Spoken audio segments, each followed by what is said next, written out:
Ladies and gentlemen, this is the Footy Travellers Podcast.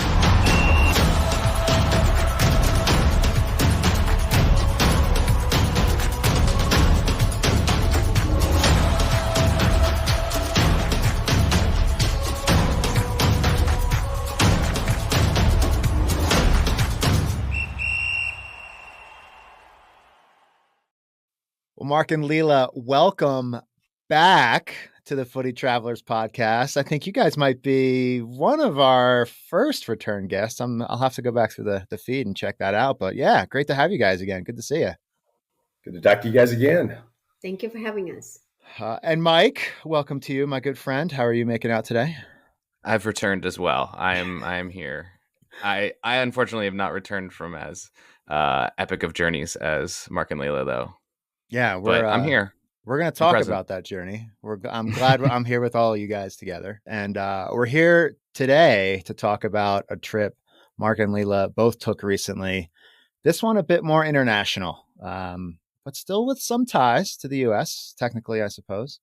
It was a trip that not only Footy Travelers will be interested in hearing about, but probably anyone who's streamed or watched a little footy-related documentary from FX.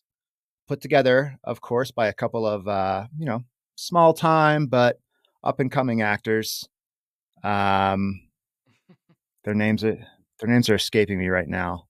But of course, we're talking about. There we go. Welcome to Wrexham and Mark and Lila's trip to the town of Wrexham in North Wales.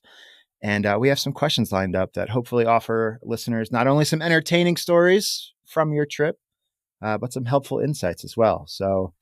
And in case you ever forget those two important names, they both have those names on their jerseys for everyone that is listening on the podcast. Oh, which is beautifully done. Well done. Well done. We'll have to throw some images on the Instagram for that. But yeah, should we all dive into it? Let's do it. Mark, maybe I'll start with you just because I know we've had this conversation a little bit leading up to your trip. I want to know, first of all, how would a footy traveler actually get to Wrexham? What's the best airport to fly into? And then, once you get there, how do you get to Wrexham from that airport? Let's talk a little bit, some, boring logistics first, get that out of the way. Sure. I'm the planner of the two as when it comes to setting the travel. And so we looked at a couple different ways of getting there. But there's basically two entries. You can either go through London or Manchester. Manchester's simple. You fly into Manchester, you're going to be about an hour and a half away, either by car or by train from Wrexham itself. London, it really depends on which airport you get into, whether or not the traffic is heavy or not at the time that you come in. And then, a train's going to be much more expensive. It cost us about $10 to get from Manchester by train. It's a little closer to 100 from London to get there by train. And we may get into it, why we went back to Wrexham and went there twice. But the first time we did it by rental car, and the second time we did it by train from Manchester both times. So Manchester, if you can get the flights into that, it'll be much easier for you to get to Wrexham. Gotcha. I mean, after doing it twice and having both sort of from Manchester to Wrexham transportation experiences, do you prefer one? Is there one that's less of a hassle, or? There's a caveat though, right? You can't go straight from Manchester to Wrexham. You have to stop somewhere else and change trains.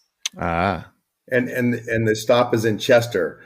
So don't get off the train with your Manchester or your Wrexham jerseys on the way from Manchester in Chester itself, because Chester is the major rival. Gotcha. But yeah, it really depends on whether or not you are planning to get outside of Wrexham. If you're planning to just spend your couple days in Wrexham, it's easily walkable. You can do that just by getting there by train and walk the town. If you want to get out, see some castles, get to another town, then you probably want a car. Gotcha. Okay. So I guess the other major sort of logistical question, and it'll sort of lead into hopefully some of these great game day experiences that you guys had. But what can an FFT, a fellow footy traveler, expect when making plans, and then, like you just sort of alluded to, upon arrival, let's talk about, I don't know, maybe finding accommodations and transport to the stadium and stuff. And maybe Mike, we can talk about some ticket stuff in a little bit too. Yeah. So a good thing, again, the town's so small. If you do it in, online search for a hotel, you're going to get 3, maybe 4 hotels that are in the city that are walkable. In any of those, make it very easy to get to and from the stadium, to and from the train station. I think that each time we came in by train, we were able to walk to the stadium. When we drove in, parked at the hotel, and we walked to the stadium. So the town is that small. So pretty easy as far as accommodation. We did not do Airbnb, didn't look at Airbnb, but that might be another option for some people. There's some places available that way too. So those few options that you said you saw, it was like 3 or 4, I think. Those are like inns and hotels and. Right. I have to interject though. I think like Mark will walk these distances, but I must say it was a challenge to walk these distances, hauling a bag. And because, the paths are not straight, you have to go up and down stairs. And then the other thing about Wrexham is it is so tiny. There are no Ubers. And so you have to either arrange for a taxi or get someone to call a taxi for you. So, I think that's the big thing about going to Wrexham, right? It's not like the easiest method, right? You really do have to do some research and you have to do a lot of walking. And I think it would be great if you could get a taxi to your hotel versus what we did. Per Mark's suggestion of dragging all our suitcases, that was a chore in and of itself. Did he offer to take all the luggage though? I mean, no, it was not possible. It was not possible. Mark. See, I thought you were going to say that the walking throughout Wrexham was difficult as you were wearing your Eagleman and Wonder Woman outfits. That's what I was assuming. I mean, that's why I assume you travel around the world. You're always in costume, right? That was all left behind. Yeah. We were Wrexham fans through and through. Yeah, exactly. So as you are kind of exploring Wrexham and getting a feel for the space, because I think that's something that you'd mentioned you like to do before, match days, just kind of get your bearings. What were some of the things that you were planning to do maybe prior to the match itself? Can I tell the story? You can tell the story. First story. Here we go. Okay, first story. So we fly from Vegas to Amsterdam, and then Amsterdam to Manchester, and then from Manchester, we rented a car, right? So this is like all one day. So from Manchester, we rented a car, and it was, when we rented the car, it was already evening, so it was dusk. And so we start driving, and they're drive on the other end side of the road, and then the roundabouts are a big challenge, right? Because they go clockwise and we go counterclockwise. And so it's dark, we're driving, and Mark says, okay, we have to get there because there's a charity event that he said that we were going to go to. It was a fundraiser for a girl in their town that has cancer, leukemia, I think. But anyway, so we get there. So we make our way from Manchester in our rental car. It's like very nerve-wracking, right? Because it's dark. It's the first time we're driving on the other side of the road. We get there around 6 o'clock or 6:30. The event starts at 7. And Mark says, okay, well, let's just make it there at 7:30 or 8 o'clock. So we get changed because, we've traveled all day. Then we get to the event at 8 o'clock, and we enter, and they just welcome us. They were expecting us. They said, come on in. Yes, we know you're from Las Vegas. And they had reserved a seat at the table for us. So it was very, very exciting. And it was such a nice, it's like a community hall. They call it their sports hall. And like Mark said, it's like a community center in Montana. Wrexham is super tiny. I don't want people to think that it's a large town. And so then they had the fundraiser. Mark made a very generous donation to the cause, which was very, very nice. And then midway through, they go, and now we want to do a huge introduction for Mark and Lila from Las Vegas. And so we get up and we wave to everyone. And it was really nice. And then they give us raffle tickets because we donated. And then I actually won the slate clock. Slate is what they're known for. Yeah. And it was hand carved. It was amazing. And then the band, the Declan Swans, played their theme song. And so we go up there and dancing. And then towards the end of the night, they call us up again. And they give Mark a jersey. Hey. Because they love Mark. Mark's like a celebrity there. They love him. They love him and he loves them. I'm surprised we did not end the trip by buying an apartment there. Or a piece of the club. Is, I reached out to Declan Swans, just a quick Facebook message saying, hey, do you guys have a gig going while we're there? Right. And they said, oh, by the way, there's a charity event the night before. Here's the person that's coordinating it. Email or Facebook message to the coordinator. He's like, we got tickets for you.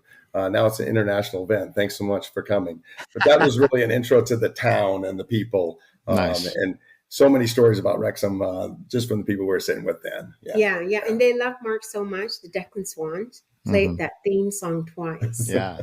Oh, wow. So listeners who maybe haven't seen the documentary, Welcome to Wrexham, Declan Swans being that local band. I think we have the band members' names here somewhere. Yeah, I think it's Mike. Yeah, Michael. Yeah, aka Michael, Scoot. Ben, and Mark.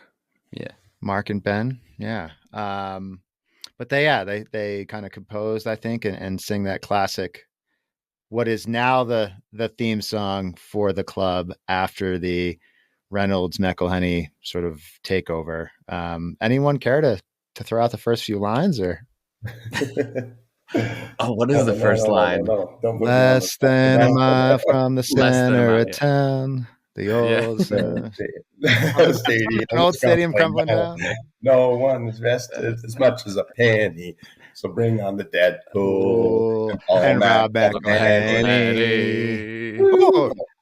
Maybe we should do our own version, guys. That was flawless.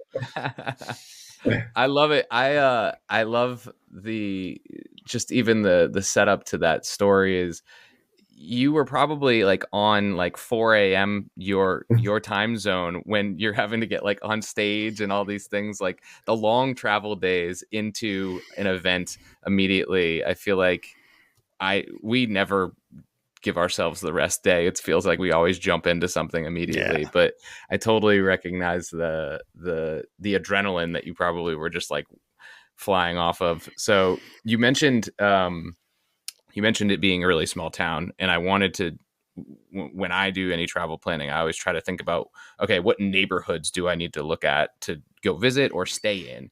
And you're kind of already shaking your head. There are no neighborhoods, right? It's just like one.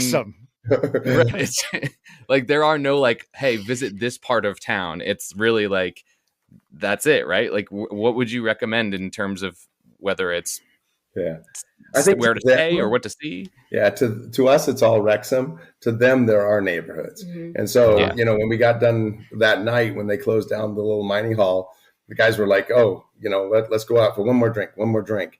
And it was a walk, quarter mile up the road to a little pub. And so I think that pub was what they would think of as their neighborhood. And just as an aside, we asked them, how late is it? How late are they open? And is there like a legal drinking time? And everybody was very puzzled. They said, there's a time, but we don't know what it is. And so they do what they call lock-ins. And so they just, everybody comes in, they lock the door, and then it's closed. Yeah. And so, we got locked in the neighborhood pub, I guess, at that point. And then hung out with them for a while. So I think, again, they would think that's a neighborhood. That would be a little difficult to get around without the Uber and all. So when you go, you probably want to stay just in the central city area within, that half mile or so of the stadium. Okay. That's good to know. So in terms of, I'm boycotting all these questions, but I'm fascinated because these are these are the things that I've been thinking about since I've been wanting to go to Wrexham for a while, pretty much since the show started and all this hype grew. But how did you navigate getting match tickets for the home? Because I know you had multiple matches that you attended. So how about getting tickets to the race course? How did that go about? So I'll start with the practical, how do you get tickets? And then Lila will go with how you might be able to take a chance of getting more tickets if you don't have tickets. But basically, so there's no real resale market. So you need to recognize that.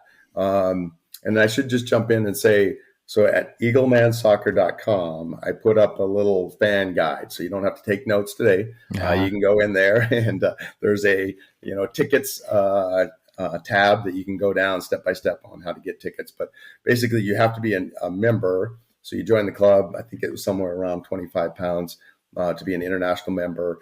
And then you watch for the announcement as to when the tickets go on sale 2 to 3 weeks or so before the game. Usually the announcement will come out 2 days or so before the tickets actually go on sale. And then at that moment, when they go on sale, you start quickly trying to click and put one in your basket. The other thing is that if anybody's going with you, they also have to be a member. And before you can check out those tickets, you have to have active members in your network on your profile. So you're going to, if you have 2 tickets, you have to have, for example, I had Lila, when I tried to get the tickets, I had not activated her membership. And so by the time I figured out how to get her membership activated, I couldn't get a ticket for her. And so we ended up I had a ticket in the international section, which they saved 75 tickets, only 75 tickets. They've opened up some in the temporary, behind the goal, temporary stands now. So maybe they're 120 or something like that, but very limited number of tickets. I just randomly got a resale ticket for her. I've never seen one before. And she was on the Macron stand, like right under the director's box. So we were on either side of the stadium going in. We went to go to the ticket office on the morning of. And the quick story there is that we pulled in to the turf, the pub next to, in the parking lot to try to find the ticket office.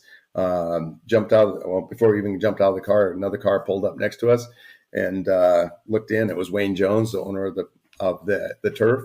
And I said, "Hey, Wayne, do you mind if I park here while we try to sort out our tickets?" And he was so nice. He was, "Hey, no problem. And if you have any problems getting tickets, come back and talk to me." And that's where Lila takes over. Oh, yeah. He was really nice. And the other thing that Mark forgot to mention, on the day of the game, you can actually go to the ticket office and they might have tickets available. So that's always an option, because there were also some other Americans when we were there and they did not have tickets. So they came out and they said, "Hey, do you have tickets?" And sure enough, they had some tickets for the game. And then Wayne was very nice when he found out that we didn't have tickets together. He really tried to get us tickets together, and they were under the area that was not covered. And it rains a lot in the UK. So I said, no, I think I'll sit in the Macron with the season ticket holders. It was very nice seat. So I was very excellent. Mark, you said that there really isn't much of a resale market, which kind of corroborates with a lot of other things I've heard about, going to games in, Great Britain, not only England, but Wales and Scotland as well. But you also saw a resale ticket somewhere along the way. Was it just like a secondhand someone? No, this was actually through the official website. Yeah. So official website, if for whatever reason, people do resell tickets, they can get posted there randomly at any time. Gotcha. And then, but there's not a very large resale market. I only saw one ticket, having logged on 20 times or something like that over the days leading up. So that was just a really lucky. Gotcha. I mean, there's no one like scalping or anything. No. Right? Like there's no one outside, because are they hard tickets or are they digital? So they're the home tickets are digital. Yeah. Mm-hmm. Yeah. And it was wonderful to sit with the season ticket holders. They were so nice. They were incredibly nice to me. So, and I was obviously an outsider. So it was just amazing. It was an amazing experience. Yeah. I'm going to ask the hard question. I'm sure the listeners want to know, how much are we looking at? If I'm making a flight over to Wrexham, I want to go see a game at the racecourse. Chance to glimpse the face of Ryan Reynolds. And it's going to be, it's going to be your 20 pounds, that whole $25. Oh my gosh. So you may have to pay more to become a member than for a ticket itself. Yeah, exactly. So, same thing for the way, tickets, tickets are obviously very affordable. I mean, you're talking about the fourth, level league of, right. Even though, they become so in demand. Yeah. You can get through the system and get the tickets. And that's, it's just very frowned upon, I think, within the culture to have a marked up secondary market. And so I think that, as well as kind of legal constraints, have kept that from being a thing. Even the the Facebook page, which you can find through my link there, it's all swap or face value tickets on that. Yeah. Okay. I like that. I was afraid that there was going to be maybe the likelihood of, obviously the popularity of the team and the town, that there was going to be some inflation elements to it. And I think I would imagine, knowing kind of what we know around the intention of Rob and Ryan, like, they don't want to price any fans out, right? They want this to be accessible to so many people. So I like to hear that. And you said that the getting away tickets was a similar process, or was it more difficult? Exactly the same process. So, Okay. So the same, they'll be posted on the website, same notifications and everything. The only difference is that those are most commonly hard tickets, so printed tickets, and you have to pick them up. At least the statement is that you have to pick them up at the ticket office in Wrexham. Now, both the games we went to, they made later statements saying that they would be carrying tickets down to the away venue for pickup. But that was a notification that came out maybe 24 hours before. So the idea is that you're going to have to be able to pick them up at the ticket office in Wrexham there. So that makes traveling to the game maybe a little more complicated, not impossible, depending on your own travel logistics. I assume, based on some of the photos I saw during your trip, that with that pickup locally at Wrexham, they might offer a bit of an away team transportation option, maybe a bus or something. Did you guys take advantage of that? Is that an option? I'll do the quick practical again. So, so same thing you're going to see right on the website to book tickets. Right below that, it'll have coach travel. And it's same thing, just a digital ticket through the team ticket office there. And they're seems to be, for the most part, as many coaches as they need. I know that they took, I think it was 15 or something like that, coaches to their FA Cup game. What we did was we fully planned to just travel ourselves down to the two different away games, but we stayed in Manchester and decided to cut our, after the first home game, we stayed in Manchester and decided to cut our time in Manchester by a day and go back to Wrexham for another night and then catch the away coach to get to the MK Dons, which is about a 5-hour coach ride. And I think Lila might just tell you a little bit about what it's like to be on the coach. It was fantastic. It was a fantastic experience. The people are just so nice. I can't say this enough. The town people are just incredibly nice, incredibly friendly. They take this, people coming into their town in stride. They are so excited about it, happy. They welcome you. Same thing on the bus. We were on the third bus, coincidentally, because the first two buses were full. And so we get on and, it's full of people who are going. And then also coincidentally was the cameraman from the documentary, Welcome to Wrexham.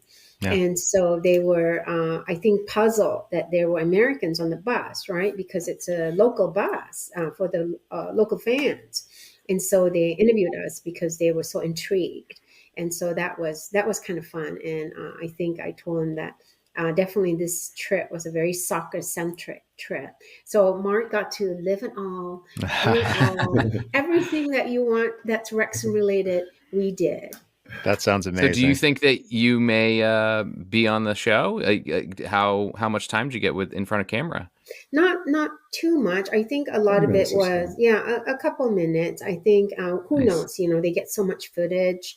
We may or may not get on the documentary, but the important thing that I wanted to tell the cameraman too was that the people were so incredibly welcoming. I mean, here we're just two strangers. You could say we were actually bombarding them, right, or barging into their party, but they didn't see it that way at all. They were like, yes, the more the merrier. We're so excited this opportunity. And we talked to some people that first day. They were coming to visit Wrexham. They were from the opposing team. And they said that the investment, what was it? They had put about how many? It's like $1 billion. Yeah, I figured exactly how much, but the income into the town is just amazing out there. Right. Yeah. The income just from the investment that Ryan Reynolds and Rob McElhenney did for the town of Wrexham. So, it is just amazing. And then just one thing to be aware of for away travel is even though you'll have seats based on the bus and seats in the stadium, it becomes kind of a general admission sort of thing. We got on the bus and realized that there was already people in our seats, and they were like, oh yeah, you just sit wherever. Well, we ended up about 2 rows from the back with a bunch of about 20-year-old kids. And Lila quickly ingratiated herself to them by playing her songs on Spotify. I said, you guys, do you know these are our bus trip songs? And they knew them. So these are the American bus trip songs. So they got a big kick out of it. So that was fun. The same thing in the stadium. As soon as you get there, everybody kind of comes around. We ended up the first stadium we went to, sat down or stood there, and all of a sudden the drum was in front of us. Next thing we knew, we were in the big crowd of chanting. I think Lila was the only female, and I was definitely the oldest person in our surrounding environment there. So the scenes and the clips and the pictures of the crowds, they can be kind of broy in the footy world. That's for sure. Mark, you mentioned stadiums. We haven't really talked about the elephant in the room here, or the race course in the room. What was it like being inside the race course? I guess maybe I'll frame it this way. How would you compare being there? I guess first, just to your expectations ahead of time. We've seen the documentary. It's been represented a certain way. We've learned about the history a little bit. You yourself, both you and Lila, you're pretty accomplished footy travelers. You've been to other games. How did being in the race course also compare to your other experiences in stadiums? And if you have any comparisons to lower leagues, just generally as well. I mean, what was it like? Yeah. So I think compared to lower leagues, it's odd to see a stadium just packed, with, people outside the stadium that don't have tickets, people in the pub that don't have tickets, the way games that we went to, nothing like that, obviously. So that's the first thing. And then within the stadium, you have different environments. So there's on the one end behind the goal are the long-term fans, the chanting fans and all. The nice thing about going to away games is that you suddenly are part of that group. At Wrexham, you're not going to, get a ticket in that area likely. On the other end, they just recently opened the temporary stand. And so that becomes a mix of international fans and just kind of spill over from the locals. And then Lila was on the Macron side, which was, more of the season ticket holders. Mm-hmm. The international fans are in the kind of upper corner, second level corner goal line area with the 75 fans. And so it was a crowd that obviously didn't know all the chants. We're a real variety of people, a lot of different stories, people not, certainly not just Americans. People, people next to me were from North Carolina. The guys behind me from Greece. Just a little bit of people from everywhere. So it kind of depends on where in the stadium you're at. Okay, but definitely a very exciting environment. Yeah, that temporary stand is going to be. It was their cup, and they're gone. they're expanding that, redoing Yeah, the I top. think there's Yeah. just building permit issues and so forth that they're being kind of delayed on. Mm-hmm. Well, are there any bad seats, would you say? I mean, it's not big. Like, we're talking about, one of the oldest international football stadiums in the world. So it's not very big, but I would imagine that every seat is probably a decent view, maybe. Yeah, I think so. Yeah, we did. And then, the only thing comparable that I could compare it to is, we're Portland Timbers fans. And it's a stadium very similar to that, smallish, great atmosphere, very intimate. So it's fantastic. I mean, I know I keep saying fantastic because it truly was fantastic. Yeah. You're speaking my language, though, because as we have talked about once or maybe twice before, one of my all-time favorite football stadiums is Providence Park in the Portland Timbers. It's such a great atmosphere. So for you to compare it to that, it makes me want to go there even more because, and I'm already at this level that I've been wanting to go for a while, but I think that's one of my favorite types of stadiums, is especially when they're packed, like you said, Mark. Like when there's a lot of people there and they're chanting, like the energy and the intimacy is just like it's incomparable, I'd imagine. And if anyone, go ahead. No, the please. nice thing about sitting in the Metron is they all know each other. It's like a reunion for them. Each game is a reunion for them. So it's fantastic to see everyone just kind of chatting and, getting along and, and welcoming the outsider. It's fantastic. Yeah. That's so cool. All right. Spill the tea question. You already mentioned Wayne, the Declan Swans. What other notable faces from the documentary did you see? Did you run into the owners? No, unfortunately, no. We missed them by a week. So Rob and the Prince were in the turf the week after. But we had so many crazy things going on. It seemed like every day was something bigger. I just almost expected that to happen at some point. Yeah. No, we met Annette Gardner. She's the librarian. And she was super nice, very friendly, came up to say hi to us. And this is, I guess it's like an aside, but it shows how naive I am too. I thought, for the longest time when we were there, I thought, how do they know that we're the outsiders? Because I'm thinking like we blend in, but I am telling you, I'm Asian and I'm the only Asian there. So I realized after a while that it's quite easy to spot us because I'm the only Asian there. Because people will come up and say, hey, you guys are from Vegas. And I thought, how on earth did they know that we're from Vegas? But that's the other thing, everyone, we love being from Vegas. Everyone loves Vegas. Everyone wants to go to Vegas, and everyone has either been to Vegas or wants to go to Vegas. So that's the nice thing for us traveling there. Yeah. Lila, I know you fairly well at this point.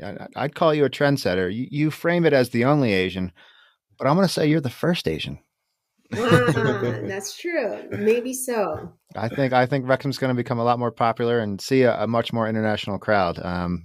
Proof positive of yourselves.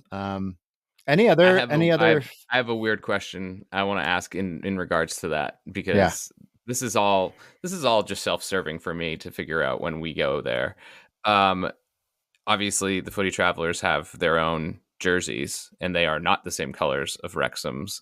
So would you say that it would be ill-advised for us to wear what we wear typically to games where if it's not a USA match, we typically will wear the jerseys that Colin's showing there? Do you think that's would that be frowned upon, or would people look at us being like, you stand out like a sore thumb even more, I want to know more about you? So we spent quite a bit of time with a good friend from Ireland who lives in London. And actually, I went over to Wembley outside of the Caribou Cup game and all too. And we had long conversations about what to wear at a UK Premier League or such game. And they really typically, wear just a black coat. And so, not common. So you could almost pick out the Americans by the persons that had the most Wrexham logos in their clothes there. So the key would be to make sure we're not playing anybody in yellow. So if the other team is not wearing yellow, you're probably pretty safe wearing whatever you decide to wear at that point. I'm a kid head, so I'm definitely getting a Wrexham jersey, but I'm like, how do we make this be both, showing that we're fans while at the same time letting people know kind of we're about to. Well, we saw a fair number of Americans with, MLS logos or, baseball hats and so forth as well, too. Yeah. But I have to say, though, it was fun. It was really fun to wear a Wrexham kit to a Wrexham game, because I think that's why people immediately welcomed us, was because we were, like I said, decked head to toe in Wrexham. I was scooting my way to the seats of the Macron and someone shouted out, "Hey, I love your kit," because, we had the Wrexham beanie, the Wrexham scarf, the Wrexham shirt. I mean, we made good at the gift shop there. I think we also may be seeing a change there. So the week after, United Airlines sponsored a scarf giveaway. Yeah. And so there was a scarf on the seat of everybody who came into the stadium. And so if you see pictures from that game, you see the entire stadium in red and white. That may be a historic event for any English league game as well, to have so much of the home colors displayed. I remember that sponsored post hitting my feed. Yeah, it's so interesting. I feel like we've talked about this with a lot of other guests that have been to a lot of matches in the UK, and the dichotomy between American football and American sporting events versus UK ones. To your point, they typically aren't wearing jerseys, or they're not doing like stadium wide giveaways where, like, college football or NBA games, I mean, everyone gets a t-shirt, they're expected to put it on so it whites out the stadium or something like that. And it's just not it's not that commercialized atmosphere. But it's interesting that they're like finding ways to sort of slowly infiltrate that culture into some of it. Hopefully it's not like disagreed with by some of the locals, but it's a cool, like, the merchandise and the kits and all that stuff, I think, is like a very interesting element of the culture, where they're still trying to incorporate a lot of the parts of Wrexham while not feeling like they're just Americanizing it. Yeah, it was surprising. Almost everything that I thought there would be more, not really backlash, but maybe a little bit of negative energy toward the outsiders coming into the town, the outsiders coming into a pub, the outsiders coming into the stadium, whatever. And it was completely, positive. Everything towards us. We traveled a little around Wales. We were down in Cardiff in a little, store there, little shop. And, they were all excited about the new owners, even their rivals, within Wales. Right. And just, we couldn't find, I just expected to find a certain percentage of the population that would have had, some negative things to say, but you just couldn't find that. Yeah. And, Wrexham is tiny and Wales is tiny, and so it was, like Mark said, it was just so refreshing to travel and to see everyone be so excited about Wrexham because we were wearing our beanies, and they said, "Oh, you guys are from going to Wrexham games," and Wrexham would always come up as a natural flow of conversation, and then just the excitement of Wrexham. Yeah, and being that tiny place that it is, as you mentioned, and I know it was mostly a soccer trip, a footy trip.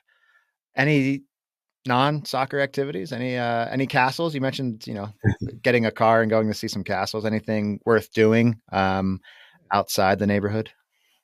So I'll start with inside the city. There are a few things. We made it down to the Wrexham Brewery, which is probably something a lot of the footy fans would want to find.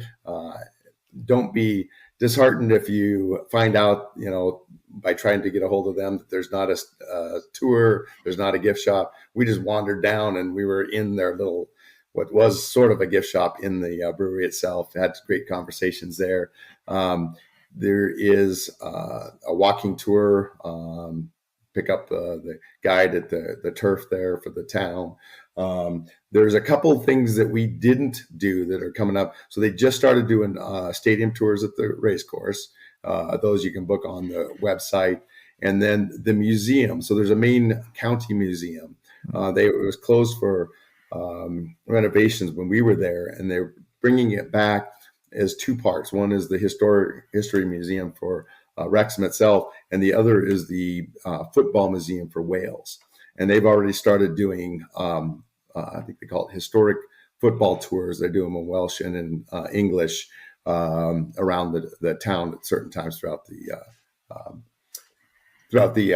month. And then Lila can tell you about what we did getting outside of Wrexham itself. We drove to, is it Conway? Conway. Conway, yeah. And we had read, of course, I was last minute reading on Google, and they said that Conway, the Japanese call Conway one of the most picturesque areas in Europe.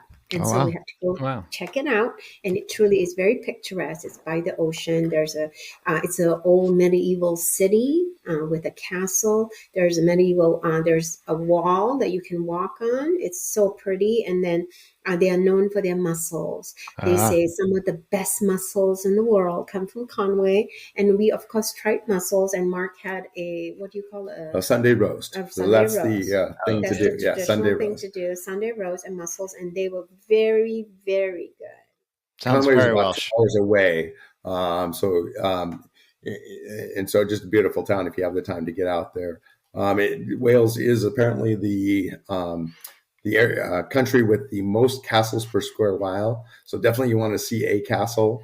And there's Chirk Castle, Chirk, that's about 10 miles from Wrexham, fully renovated. So if you want to, see a castle, that would be the one to get to from Wrexham. Right. Definitely a day trip. Right. But if you can, drive to Conway, only because I love medieval cities, it's just, and it's in great shape, you can walk around the walls and so fantastic.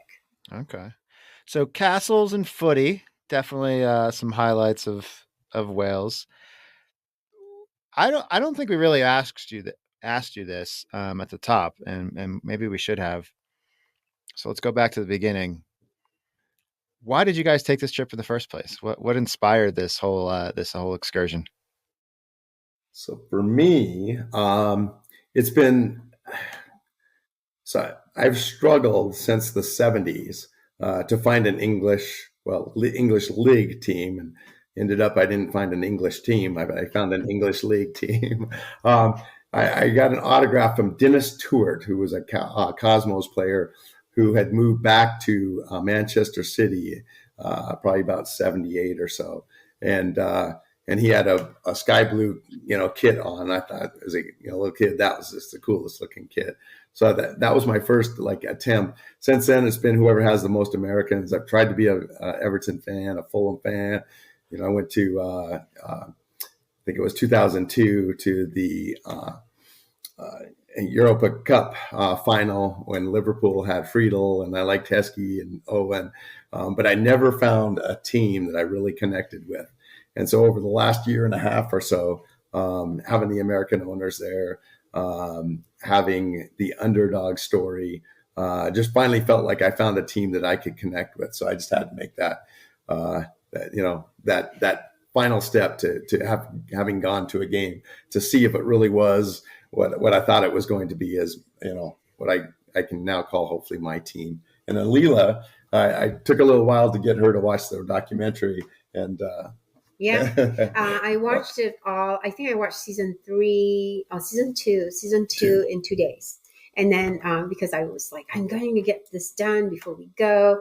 And, this was all Mark's trip, right? This is Mark's trip, and it's very soccer centric. And I was like, it's going to be a soccer centric trip. We'll see how it goes. And oh my gosh, Wrexham exceeded all expectations. I had no expectations. I think that's the best when you travel, is to have no expectations, right? Yeah. But Wrexham exceeded all expectations. And for the soccer centric vacation, I had 2 rewards. One was we went to London and we went to Mamma Mia the party. At the O, and then the second thing was we had tea at the Savoy. So that was very nice. That our last day in London, we had tea at the Savoy. So those were my 2 rewards for this extremely soccer-centric trip. I thought she was going to say her 2 rewards were getting a picture with Paul Mullen and getting a picture with Ollie Palmer. Yes, all within a couple minutes. not bad looking dudes themselves, No, nope. I'm sure Ryan. Spending a night with Men in Blazers for about an hour and a half with Roger Bennett at your table. Thing, but that's so cool. Speaking of honorary Americans, how's Roger Bennett? he was in rare form that night. Uh-huh. Yeah. When I knew the times you were going there, and I was seeing, it was this amazing duality of like, I would see an Instagram post from Men in Blazers and they were in Wrexham, and then I would see some stuff from you all, and I'm like, I cannot believe that you are there with them. Like that is the merging of two of my, fanboy brands, is Wrexham and Men in Blazers. So that's so cool. And to Roger's credit, he's always very kind and generous. He always says hi to us. So yeah, it was really wonderful to see him. Yeah, he strikes me as nothing but an awesome human being and just a good-hearted man. So sorry, Mike. Yeah, I feel like he kind of embodies and epitomizes what it sounds like your experience with Wrexham, the town, the club, the whole experience, just genuine, just really authentic. And I think the one thing that I love, Lila, you just mentioned, kind of maybe for those that are in relationships where maybe one person's really interested in the soccer-centric trip and you gotta be convinced. It sounds like Wrexham's a really nice happy medium, because there is a lot of really cool things to do while you're over there. Even though a lot of it can be soccer related, it's still like, you can still be a good tourist and enjoy all the beauties of travel. So that's a nice clip. I think we should probably insert to people, maybe Kelsey could, value hearing this advice. I was just going to ask Mike, it sounds like you might be my wingman to convince Kelsey to take this trip together. But you know what though? The ice cream, or the what do you call it? The cream on top of the topping, on the topping. Cherry on top. Cherry on top of the topping. I'm sorry because I'm so tired. But was that we got to end our trip in Dubai. Hey. So if you are going on a soccer-centric trip, you should ask, or should kind of work in like a against the resistance. Yes. So Dubai was our trip to recover from our trip to Wrexham. Got to dangle a little carrot every once in a while, for sure. Right. Well, yeah, that is probably the way Portugal's going to wind up for us, Mike, on the end of our Euro adventure this coming summer. Right. Maybe a quicker detour than Dubai from the UK. That seems like that's a bit out of the way, but it's warmer. Fair enough. Well, Mark and Lila, as always, it's a great pleasure to talk with you guys, hear about your adventures, get the tips and insights from your experiences. One more time, Mark, will you remind the listeners of the website they can go to get some more information on your write-up? Sure. And that's just going to be eaglemansoccer.com. With the World Cup, last World Cup, I realized it's just much easier to have a static place for your information to send people to, rather than trying to repeat it over and over. But anybody can go there and contact me with any questions they may have. I think some of the real basic stuff's there, and then links to some of the details they can find there as well. I got to give it even more of a shout out because it's beautifully organized. He's got suggested itineraries. He's got surrounding area recommendations, how to do away matches, all of it. Like this is footy travel fodder at its finest. Wow. That was a lot of alliteration, but I had to do it. And Mark and Lila, footy travel podcast guests at their finest. Thank you once again, guys, for joining us. This has been great. No, thank you guys. Thank you so much. Thank you for having us. Thank you for letting us share our experience. And I want to do a big shout out to Mark. Thank you for dragging me on this journey, which turned out to be spectacular. And I hope you guys make it to Wrexham and win with Up the Town. Up the town. Yeah, up the town. We are going. That's a promise.